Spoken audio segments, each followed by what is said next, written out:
Hey horror fans, once again it is me, the Horror Miser Monty G. It's time to review another horror movie review. This time we review the horror movie Slapface. Now Slapface is a 2021 American horror film that was written and directed by Jeremiah Kipp, based upon his short story of the same name.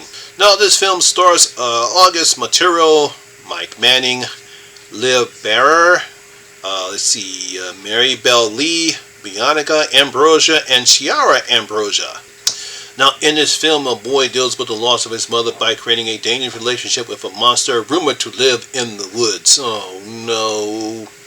You know, people deal with grief in very different ways, whether it's talking to a psychologist, psychiatrist, or priest, or even with their loved ones.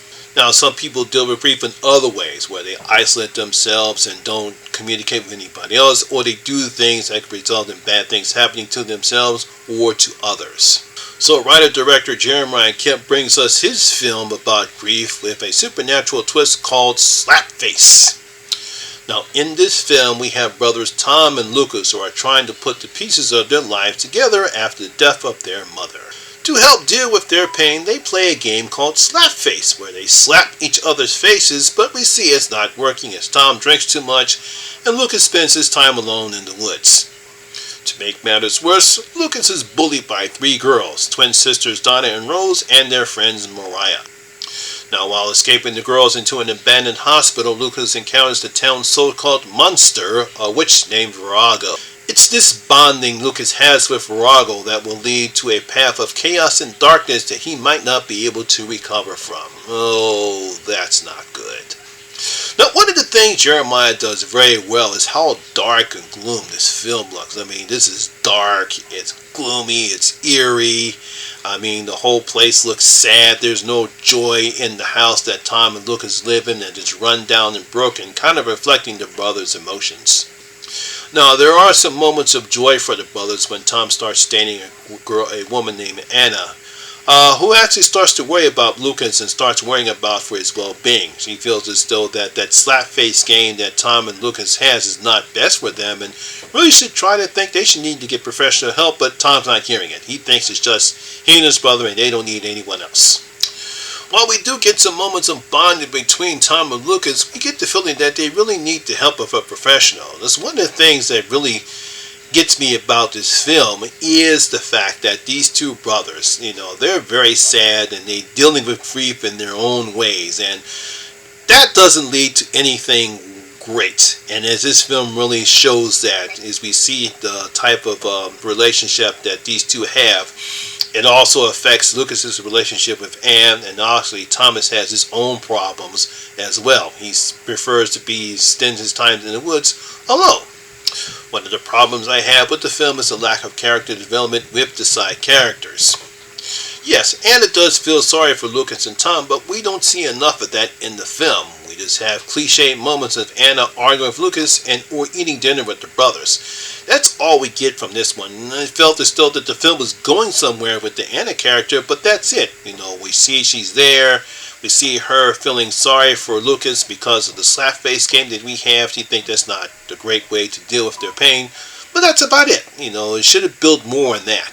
Now, one of the more interesting relationship, or I guess you'd say complex relationship in the film, is between Mariah and Lucas, who really seems to like him, but she seems to be more interested in being friends with Donna and Rose. It's just kind of sad, because we think that he can build on that relationship and finally might get out of the bulliness of the two girls, but she's flaky.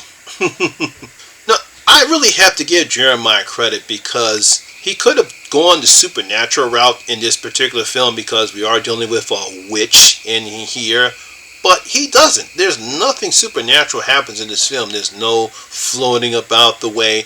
Now, there are things when we see the witch appear and not appear, which might be supernatural, but he really doesn't focus on that. Everything in this film is physical, despite the fact that Virago is a witch. But we don't see head spinning, we don't see levitation, we don't see things being lifted in the air. Everything that's happened in this film is physical. I will have to say that this is a very, very dark tale that Jeremiah has crafted here. Once again, it's based upon the short story of the same name. Now, I really haven't read his short story. I really don't know that much about it. I don't know how much of the short story he crafted or some of the things he had to expand in this particular film. But I do know that they did change the name of the monster, because it really was titled as the monster, but they actually changed it to in the credits, because they don't call it the Virago in the film, and in the credits is known as the monster. Now, as the film progresses, we get the feeling that nothing good will come of Lucas's relationship with the witch, and he'll have to pay for it, and he does pay a price for it. Now, I can see why many people like this film, because August Maturo is very good in this film, very good as Lucas here.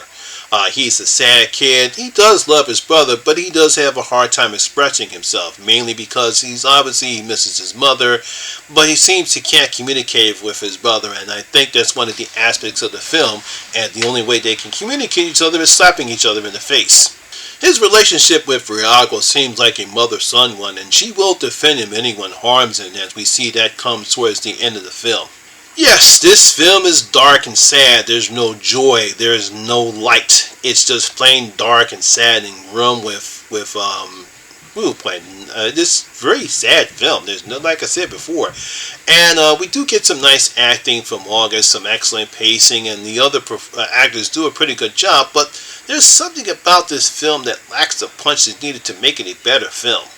So I'm going to give Slapface 2 out of my 5 bloody gold coins. Giving it 2 out of my 5 bloody gold coins. It's a very dark, chaos-filled film, because, like I said before, the events that take place, especially towards the third act of the film, it just shows you that this was not a good relationship Lucas has had. Nothing gets resolved. And it's so sad, because you feel sorry for Lucas. You really want him to get better, but based upon the events of the film, it's not going to get better, and we know nothing's going to come good with his relationship with Virago. So there you have it, my friends. That is my video for the day, guys. Hope you did enjoy it. If you did, please give it a thumbs up, like, and share, because it does help out with the YouTube algorithm. I believe Slapface is airing on Shudder, and if you have seen it, please let me know what you thought about it in the comment section below.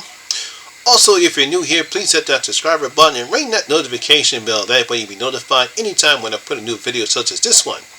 Once again, my name is Lamont Smith, better known as the Horror Miser Money G, and always remember that horror rules. And I'll see you in my next video. I'm out.